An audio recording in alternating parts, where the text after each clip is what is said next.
কি খবর তোমাদের? আশা করি তোমরা সবাই ভালো আছো। আজকে তোমাদের মাঝে একটা গুরুত্বপূর্ণ ফিজিক্সের কোশ্চেন নিয়ে আসছি। এই কোশ্চেনটা বোর্ডে আসার মতো কোশ্চেন। তো চলো আজকে আমরা এই কোশ্চেনটা ইজি ভাবে সলভ করার চেষ্টা করি। তো দেখো প্রশ্নে কি বলছে। প্রশ্নে বলছে 1800 কেজি ভরের একটি গাড়ি 60 কেজি ভরের একজন ড্রাইভার সহ, মানে একটা গাড়িতে ড্রাইভার ড্রাইভার প্লাস ওই গাড়িটির ওজন 1800 প্লাস 60 মানে 1860 কেজি। তো একজন ড্রাইভার নিচের চিত্রে আনত তল বরাবর ইঞ্জিনের সর্বোচ্চ ক্ষমতা ব্যবহার করে এ বিন্দু হতে বি বিন্দুতে পৌঁছায়। মানে একটা গাড়ি, এদিকে ধরো একটা গাড়ি, এই গাড়িটা ইঞ্জিনের সর্বোচ্চ শক্তি প্রয়োগ করে এই বিন্দু থেকে সে বি বিন্দুতে যায়। তো এই গাড়িটা পৌঁছাতে সময় লাগে 30 সেকেন্ড। তো এটা ছিল প্যাসেজ। এখন দেখো কোশ্চেনে কি বলছে, গাড়িটি আনুভূমিক রাস্তায় 10 সেকেন্ডের মধ্যে স্থিরাবস্থা হতে 60 কিলোমিটার বেগ অর্জন করতে পারবে কিনা। তো 60 কিলোমিটার বেগ অর্জন করতে পারবে কিনা এজন্য আমাদের আগে সর্বপ্রথম এই ইঞ্জিনটির ক্ষমতা পি বের করতে হবে। ঠিক আছে, তো আমরা পি কিভাবে বের করবো দেখো, আমরা এদিকে করি। আমরা জানি ক্ষমতা পি সমান সমান কৃতকাজ বাই সময়। ঠিক আছে, তো দেখো পিটা বের করি আমরা, পি সমান সমান ডাব্লিউ বাই টি।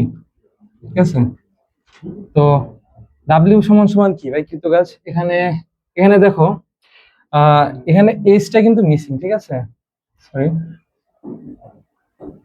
এইচটা কিন্তু আমাদের বের করতে হবে। তো এইচ কিভাবে বের করবো, দেখো এখানে কোণ দেওয়া আছে 30 ডিগ্রি, 30 ডিগ্রি কোণ দেওয়া আছে। সো দেখো সাইন 30 যদি আমরা নেই,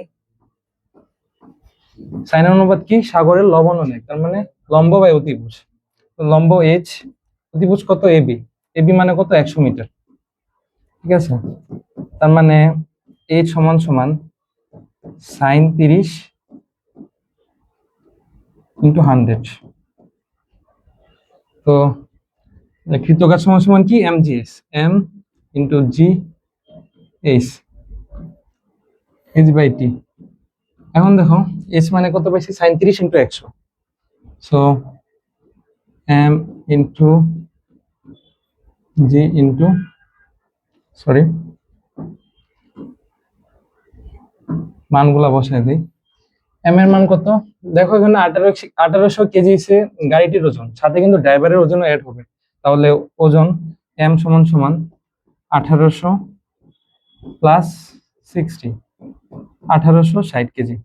ওকে, তাহলে এম 1860,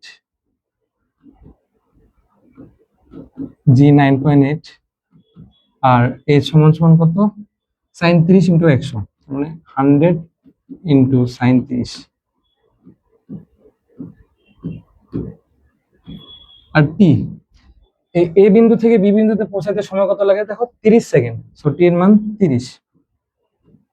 এটা ক্যালকুলেশন করলে তোমার আসবে আনুমানিক কত, 30,30380 ক্ষমতার একক ওয়াট। ওকে, এখন আমরা বের করলাম ক্ষমতা। তো এখন বলছে এই সর্বোচ্চ এই ক্ষমতা ব্যবহার করে সে আনুভূমিক রাস্তায় 10 সেকেন্ডের মধ্যে স্থির অবস্থা থেকে 60 কিলোমিটার বেগ অর্জন করতে পারবে কিনা। তার মানে দেখো প্রশ্নটা একটু বুঝো, গাড়িটা কিন্তু এ বিন্দু থেকে বি বিন্দুতে পৌঁছে গেছে অলরেডি। সো বি বিন্দু থেকে ধরো ইঞ্জিনটা অফ করেছে, এখন তার যে বিভব শক্তি অর্জিত হয়েছে, সে বিভব শক্তির মাধ্যমে ধরো এখান থেকে, আমরা জানি উপরে যেহেতু উঠছে, এখান থেকে সে গড়ায় গড়ায় নিচের দিকে যাবে। নিচের দিকে যাওয়ার সময় একটা আনুভূমিক রাস্তা, ধরো এটা আনুভূমিক রাস্তা, এই রাস্তায় সেভাবে যাবে। তো তখন তার ভিতরে 60 কিলোমিটার বেগ কি সে অর্জন করতে পারবে কিনা, সেটাই আমাদের প্রশ্নে চাইছে। তো এই জিনিসটাই আমরা বের করব। তো এটা বের করার অনেক ওয়ে আছে, বাট একটা ওয়ে বলি, এটা সহজভাবে তোমরা বের করতে পারবা, সেটা হচ্ছে কাজ শক্তির উপপাদ্য। ঠিক আছে, আমরা সবাই জানি কাজ শক্তির উপপাদ্য। কাজ শক্তির উপপাদ্য দেখো, কাজ শক্তির উপপাদ্য, কাজ শক্তির উপপাদ্য অনুসারে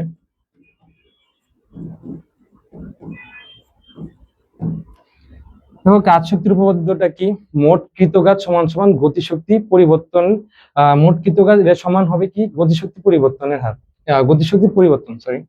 তো মোট কৃতকাজ দেখো ডাব্লিউ সমান সমান গতিশক্তি পরিবর্তন, টোটাল গতিশক্তি পরিবর্তন। সো হাফ এম গতিশক্তি পরিবর্তন শেষ বেগ মাইনাস ইউ স্কয়ার। এটা বেসিক্যালি দেখো এটা basically M V square minus M U square হয়। সো আমরা এখানে যদি হাফ এম কমন নিই, ওই লাইনটা লেখা যায় half M, half M V square minus U square. তো এখন এখন এক্ষেত্রে ডাব্লিউ কোনটা ব্যবহার হবে? দেখো এখানে টোটাল ক্ষমতা কিন্তু আমরা পাইছিলাম ডাব্লিউ কৃতঘাত সমান সমান, যেহেতু টি সমান সমান ডাব্লিউ বাই টি, সো আমরা একই সাথে বলতে পারি ডাব্লিউ সমান সমান পিটি। ঠিক আছে, তো ডাব্লিউ সমান সমান এখানে পি ইন্টু টি লিখতে পারি, পি ইন্টু টি সমান সমান হাফ এম, বিটা কিন্তু শেষ বেগটা কিন্তু আমরা বের করবো, ঠিক আছে, শেষ বেগ। আর ইউ এর মান কত হবে? দেখো প্রশ্নে বলছে স্থির অবস্থা থেকে, তার মানে কি যখন এখানে বেগটা জিরো হয়ে যাবে তখন ওখান থেকে পড়ন্ত অবস্থায় 60 কিলোমিটার বেগ অর্জন করবে। সো ইউ এর মানটা এখানে স্থির অবস্থায় বলছে যেহেতু, তার মানে জিরো হবে। ঠিক আছে, এখন দেখো টি কত, 30,380, আর টি কত হবে? 10 সেকেন্ড বলছে, এই যে দেখো 10 সেকেন্ড বলছে, সো টি এর মান 10 হবে, হাফ এম বি স্কয়ার। তো এখন আমরা ওই পৃষ্ঠায় যাই, কি ছিল 30 × 10, ওকে। দেখো এই পাশে আবার নতুন করে লিখি, হাফ ইন্টু এম কত ছিল 1660 ইন্টু বি স্কয়ার, পাশে ছিল 30,380 ইন্টু 10। ঠিক আছে, তাহলে এই পাশে যেহেতু আমরা বিটা বের করবো, সো বিটাকে এক পাশে রাখলে, বিটাকে একবারে রোড করে দেই, তাহলে কি থাকে, এটা উপরে 30,380 ইন্টু 10, আর দেখো 2 ভাগ আছে, ওই পাশে গুণ হয়ে যাবে, আর নিচে কি হবে 1660। এখানে ক্যালকুলেশন করলে বি এর মানটা আসবে তোমার অ্যাপ্রক্সিমেটলি কত, 18.37 ms ইনভার্সন। প্রশ্নে চাইছে 60 কিলোমিটার/আওয়ার বেগ অর্জন করতে পারবে কিনা। দেখো আমরা বের করলাম কত, আমরা বের করলাম 18.37। তাহলে কি উত্তরটা ভুল গেছে? নিশ্চয় না। দেখো প্রশ্নে বলছে কিলোমিটার/আওয়ার, বেগটা দেখো এককটা কিলোমিটার/আওয়ার, আর আমরা বের করছি কি ms ইনভার্সন। তো এটাকে কিন্তু কিলোমিটার/আওয়ারে নিতে ভুল করবা না, নাহলে কিন্তু অঙ্কটাই ভুল যাবে পুরো। তো এটাকে আমরা এখন কিলোমিটার/আওয়ারে নিব। দেখো এটাকে 18.37, এটারে গুণ দিলে হয়ে যাবে, গুণ 3.6 কিভাবে আসছে দাঁড়াও দেখাই, এটা দেখা দরকার। 3600 সেকেন্ড, 1 ঘন্টায় 3600 সেকেন্ড ভাগ 1 কিলোমিটারে 1000 মিটার। তো এটা করলে আসবে তোমার 66.13 কিলোমিটার/আওয়ার। তো প্রশ্নে বলছে 60 কিলোমিটার বেগ অর্জন করতে পারবে কিনা, আর আমরা বের করছি কত 61.13। তাহলে এটা অবশ্যই 60 থেকে বড়, তার মানে যেহেতু 66.13 কিলোমিটার/আওয়ার বেগে যাইতে পারবে, তো 60 তো অলরেডি কভার করে ফেলছে, তার মানে কি গাড়িটি অর্জন করতে পারবে। তো আজকের সলভটা এতটুকুই ছিল। তোমাদের সবাইকে ধন্যবাদ, তোমরা সবাই সুস্থ থাকো, ভালো থাকো, আসসালামু আলাইকুম।